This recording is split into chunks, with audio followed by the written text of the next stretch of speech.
Middle east में Iran के साथ जंग करना अमेरिकी राष्ट्रपति को अब जरूरत से ज्यादा महंगा पड़ रहा है।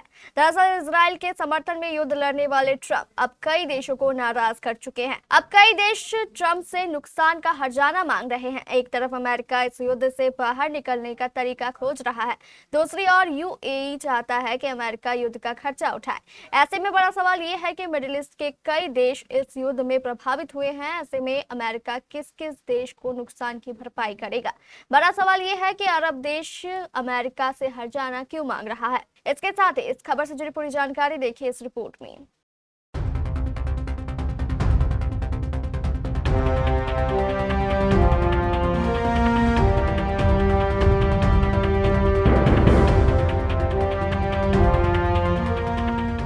ईरान अमेरिका के बीच जारी भीषण संघर्ष ने मिडिल ईस्ट को अब अमेरिका से दूरी बनाने के लिए मजबूर करना शुरू कर दिया है। इसका ताजा उदाहरण ये है कि संयुक्त अरब अमीरात यानी यूएई ने वॉशिंगटन को युद्ध शुरू करने का जिम्मेदार ठहराते हुए अमेरिका से युद्ध का खर्चा उठाने की मांग कर दी है। वजह साफ है कि इस युद्ध में यूएई समेत मिडिल ईस्ट के कई देशों की संपत्तियों को भारी नुकसान पहुंचा है। वॉल स्ट्रीट जर्नल की रिपोर्ट के अनुसार यूएई ने ईरान युद्ध में हुई क्षति के लिए अमेरिका से वित्तीय गारंटी मांगी है। यह मांग वॉशिंगटन के लिए वित्तीय संकट का दरवाजा खोल सकती है, क्योंकि कई अन्य खाड़ी देश भी मुआवजे की कतार में लग सकते हैं।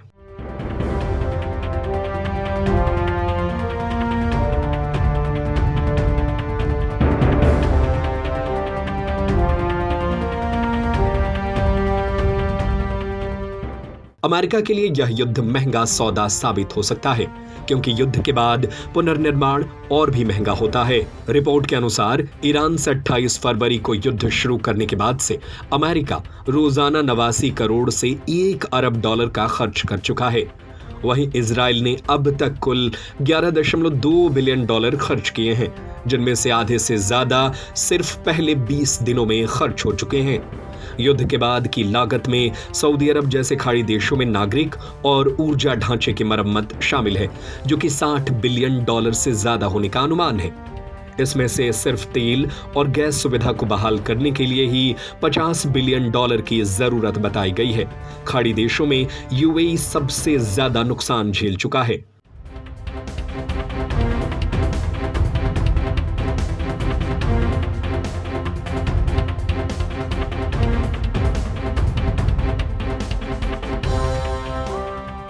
ईरानी मिसाइलों और ड्रोन हमलों से दुबई के फेयरमॉन्ट द पाम होटल जैसे नागरिक भवनों और फुजैरा तेल निर्यात टर्मिनल जैसी ऊर्जा सुविधाओं को भी बड़ा नुकसान पहुंचा है।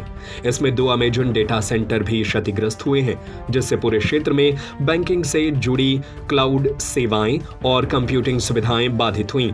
इसलिए यह आश्चर्य की बात नहीं है कि यूएई ने अमेरिका से वित्तीय बैकस्टॉप की बात शुरू कर दी है, खासकर जब शांति वार्ता में कोई प्रगति नहीं हो रही है।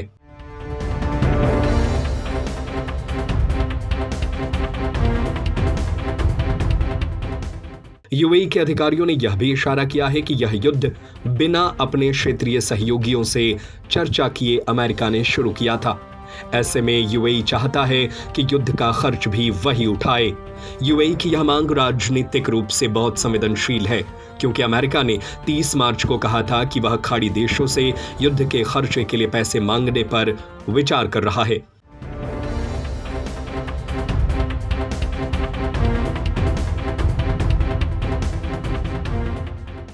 ट्रंप के सामने ईरान युद्ध लंबा खींचने से मुसीबत बढ़ गई है। यदि अमेरिका यूएई को बैकस्टॉप देता है तो कई अन्य खाड़ी देश भी इस मांग की कतार में लग सकते हैं। ईरानी मिसाइलों ने कतर में भी तबाही मचाई है और उसके एलएनजी निर्यात क्षमता का 17% नष्ट कर दिया है। साथ ही सऊदी अरब को भी अपना रास तनूरा तेल रिफाइनरी बंद करना पड़ा था। वहीं इसी बीच ईरान ने भी अपने खाड़ी पड़ोसियों से मुआवजे की मांग की है। देखना होगा कि यूएई के इस मांग पर अमेरिकी राष्ट्रपति डोनाल्ड ट्रंप क्या फैसला लेते हैं। वैसे इस खबर पर आपकी क्या राय है? हमें अपनी राय कमेंट करके जरूर बताएं।